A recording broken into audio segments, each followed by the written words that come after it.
you signed a deal with Epic right away, and then boom, this first record hits, and it's like you're like on MTV, Yeah. and what was that like? How did it feel? And sort of like, was there a pressure to follow that record up? Like what kind of headspace did that put you guys in?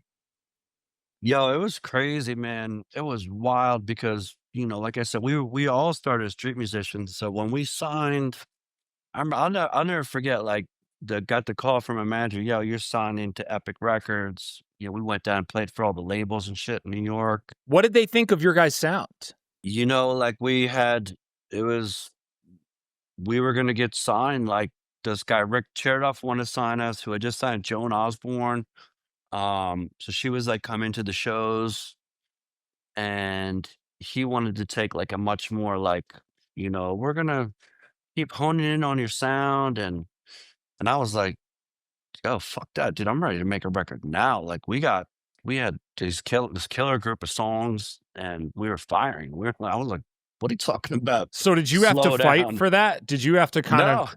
No, no, because we signed with this guy, Michael Kaplan, who was the Oh, okay. typical, like, Jewish, cigar smoking, record executive gangster who was like, "Let's go," and he signed to Allman Brothers and Living Color. And Oh, damn. so he was like, it was just on. And he had just signed Kebmo, and he was launching this OK Records, which OK was, the Robert Johnson was on OK. It was, a record label from the 30s that they were gonna revamp.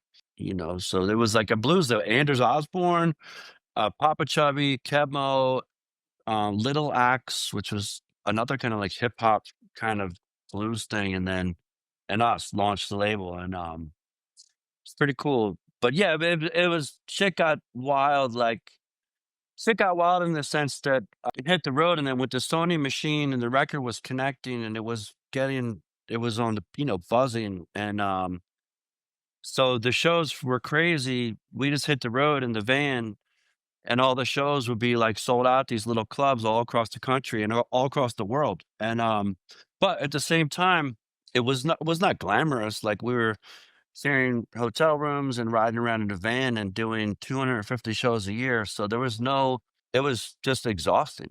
Just Yeah. and it was like you didn't know you hit the big time because you're just like grinding. And then there was a lot of just constant pressure, and then you asked about like making a follow-up. We were Yeah. already like, if I could go back, I would have said, all right, let's keep working this first record, because we were like, they didn't never know what to do with us, right? So because we could play shows with everybody, right? We could play shows with the Allman Brothers Sure. and Buddy Guy, and we could play shows with Run DMC and Gangstar, and we did. Right. And because I was such a hip hop kid, we started playing the shows with the hip hop people, but the hip hop crowd in the early '90s was really like, well, they did not want to see us, put it like that. And that was like hard. And also because hip hop was like all on DATs, not really live instrumentation. We were like a garage band. Mm. So we didn't fit into that at all. Did you guys go out and actually like play some shows in that world where you felt like Yeah. you weren't that well received? Oh, yeah. Yeah. What was Yeah. that Like, like?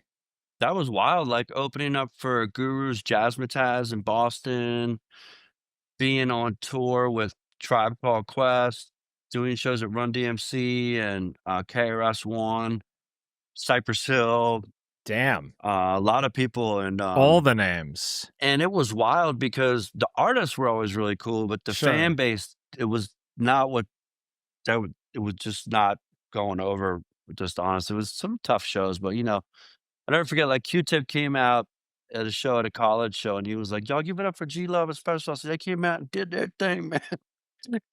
And Q-Tip, I met Q-Tip, and he was like, "Yo, I'm a fan." I was like, "Oh my god, really?" I was too shy to like talk to Five Dog. I was like, "Oh my god." Those guys are the But yeah, like, baddest. these were my idols. So, but it was wild. But yeah, yeah, we got kind of like the hip hop thing was. It was kind of like That's why the second record we decided to go. I want to play blues. I don't want to do hip hop because I'm not in that world. So let me just play blues, and that's what we did. So there were kind of other scenes though, other show environments where you felt like the music was really connecting. And that's kind of what led you in that direction stylistically, like on the second record and then following that? Yeah, well, I we just had such a thick vibe going on at our headlining shows, which again, were, I don't know, little clubs, 200 to 500 But they people. were going off. Yeah, and I was like, "I'm not opening for anybody," and, like, I made a lot of I can name all the mistakes I made in my career, but one of them was that the Black Crowes offered us the summer tour. They offered us the summer tour, and we were like I was like, "No, go Why? Why? figure."